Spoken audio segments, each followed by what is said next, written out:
my name is Dr. Gallagher. I'm a plastic surgeon with a special interest in gender affirmation surgery.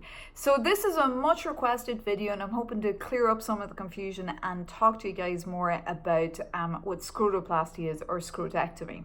So this procedure is typically done at the same time that a patient is having her testicles removed. However, it doesn't have to be. It could be done really at any time after the patient has had an orchiectomy.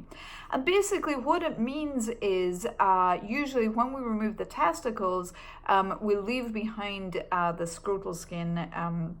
So we have the empty sac down there, but it is possible, of course, to tidy this up and to remove that extra skin. So it gives a patient a more smooth appearance and can help make tucking a little more easy. And some patients also tell me it helps with hygiene as well. So the patients who opt for this procedure are patients who don't want to do anything more surgically from a gender affirmation point of view when it comes to bottom surgery. So that means this procedure is not for patients who might be interested in undergoing a vaginoplasty at a later time. Now, the reason for this is right now in the United States, the most common way to create a vagina is, of course, the penile inversion vaginoplasty. And usually that means using any spare parts down there. So that would be your penile skin and usually your scrotal skin. So what you don't want to do is burn any bridges and get rid of that scrotal skin now, and then at a later point maybe limit the depth of your vagina if you did want to undergo that procedure.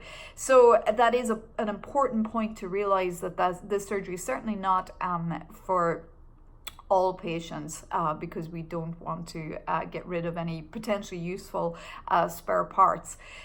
The surgery itself is very straightforward. What we're doing is, instead of removing the testicles from an incision this big, it's going to be a little bit bigger depending on how much skin has to be removed down there. All the stitches are dissolvable. The patient comes in the morning, goes home at night, and usually goes back to work, most patients, within a couple of days. So very straightforward procedure. Again, not chosen very often. This could be just because a lot of patients may not understand that it is an option.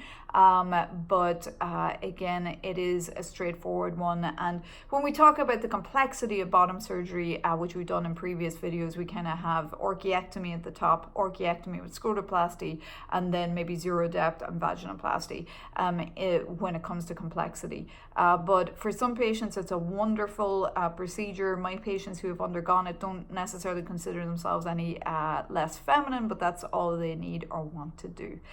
So I hope this takes away some of the mystery, and thank you for watching.